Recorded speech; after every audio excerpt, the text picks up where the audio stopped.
I'm Big Blue, bringing you the best in New York Giants sports talk and entertainment. Training camp starts today. It's Tuesday. We're putting the pads on. Very exciting day. Got some news for the Giants. Got some news out of training camp. Want to talk about, are the Giants going to be the fear factor of the NFC East? Because I think they might just be. Of course, I'm here in the haunted basement of the in-laws because the house still hasn't been built yet. Still about a month away before we can hopefully have it completed and we get out of the haunted basement. Again, I am the geek in the basement. Wearing my Batman t-shirt because I figured that's what a geek would wear in the basement. Training camp starts today. I'm very excited about it. I really am. I probably am the only Giant YouTuber who has a unique perspective with training camp because I actually worked 4 training camps, 2 for Tampa, 2 for Miami on a day-to-day basis. So I know what goes on. And I know this is an important day because this is the day you put on the pads. Put on the pads, you go out in the field, you run your drills, you do what you got to do. You start implementing your game plans, you start implementing your system, you start working with the rookies. It's going to be exciting. And we got to see what happens. We got some news out of Giant camp yesterday, and we did a brief video about it. Reggie Ragland is on the non-football injury list with the hamstring. Blake Martinez, of course, is on the COVID list. It's interesting enough because that should allow younger players to get more reps early in camp. Because you kind of already know what you got. You know what you got with Blake. You know what you got with Reggie. So it's time to see what the young guys can do. I know everyone's high on Smith. I love how we're high on the guy from Northern, a 4th-round draft pick from Northern Illinois. Because that is a powerhouse of talent. Let's just give the kid a break. Same with Tony. Just let the kid play. Give him a break. It's camp. He's just there. He just got there. It's his rookie season. Give the kids a break. The fans are worse than the coaching staff. Especially when they're like, wow, he's going to do this. No, you don't know what he's going to be. I heard all last year, Matt from Connecticut was going to be a starter. And I kept saying he is projected talent. But no one ever says I'm right about that. Mara came out, the owner, again yesterday. We talked about it briefly. Saying that Gelman's not on the hot seat. Okay, yeah. And I'm not in the haunted basement. He said that he feels bad that they wasted the last few years, our productive years of Eli Manning's career. He's not wrong. They did. They didn't put the talent around him that he needed. They didn't build him the offensive line. You really did waste some. I mean, especially after 2011, we really did waste Eli's some of his. I'm not going to say prime years, but he had some good years left, and we did waste it. So he's not 100% wrong. NFL executives came out and ranked the quarterbacks.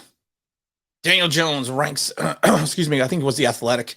He ranked 22nd by NFL quarterbacks. Excuse me, NFL executives for quarterbacks. Certain things they said about him were not flattering. The fact that he can't score. The fact that he bogs down the red zone, turns the ball over too much. And again, these are NFL executives outside of the Giant bubble. So, I mean, you got to take it with a grain of salt, but sometimes you don't see what's in the mirror. Sometimes you need to have the person standing behind you as you're looking in the mirror to see exactly what you have. So we have to hope that Daniel Jones is the guy. We have to hope it. I mean, there's no way around it. Because if he's not, this season is going to be a disaster. I don't care how good the defensive is. And that's what I wanted to get into quickly. Will the Giants be feared this year? Not just in the NFC East, but in the NFL. Have we turned that corner? Are we a team of false hope? Or are we a team that's going to put it all together? Because honestly, we've said this a million times. We've pushed all the chips to the middle of the table. We're rolling the dice. We bet it all on 7. We're trying to come up with 3 cherries. Because after this season, the cap, per our own capologist, is going to get interesting. But let's look at the division first, because I think if you look at it divisionally, we're definitely better than Washington. I think we can compete with Dallas 100%.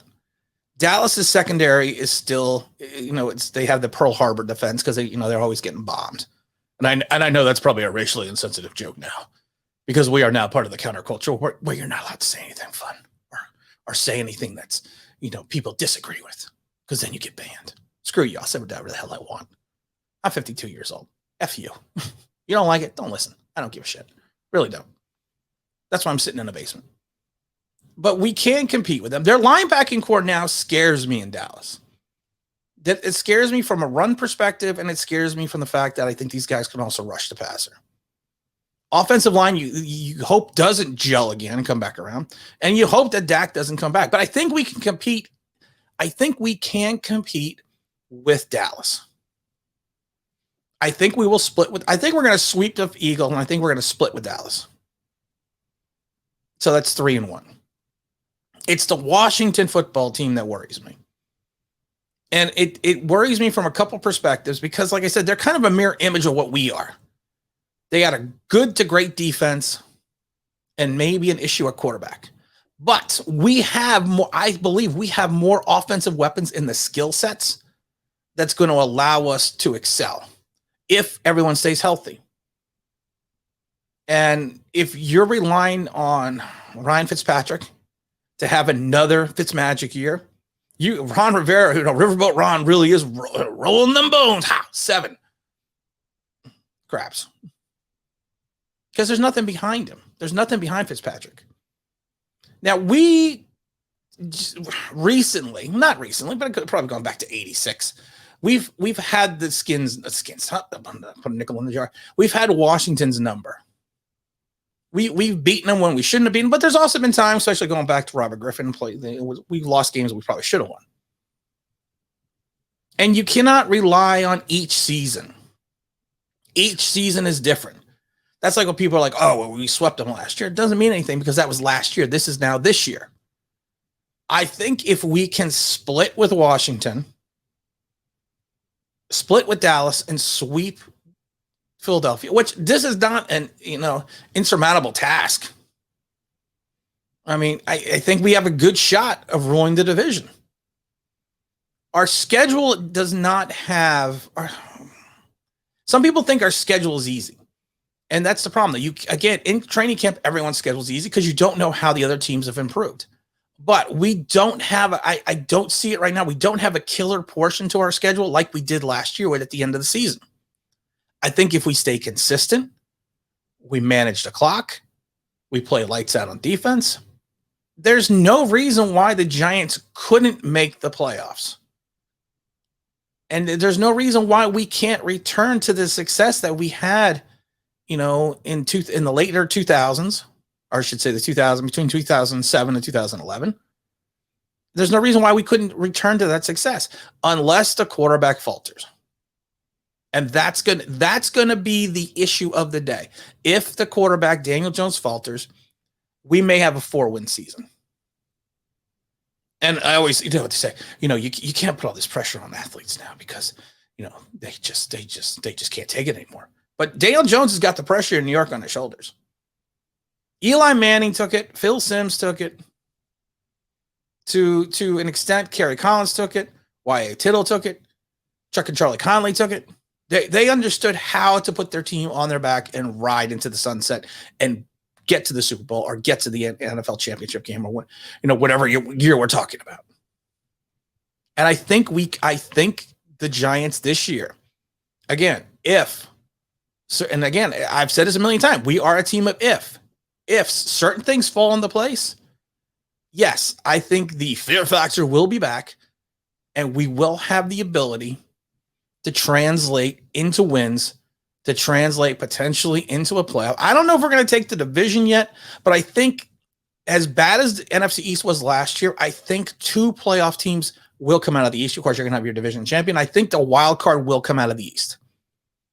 And I'm thinking that wild card is either going to be Washington or the Giants. We'll have more videos. We're going to try to do two-a-days, but I don't know if we're going to get them all done. With 2 videos a day, we'll do 1 video in the morning, then we'll try to do a video in the evening after the camp. Will I be able to do that? I don't know. I like hiding in the basement. It's nice in here. No one can find me. But again, this is Tim with Online Big Blue, bringing you the best in New York Giants sports talk and entertainment. And as always, if you could like, if you could subscribe, if you ring that bell, you think that means, that'd be awesome.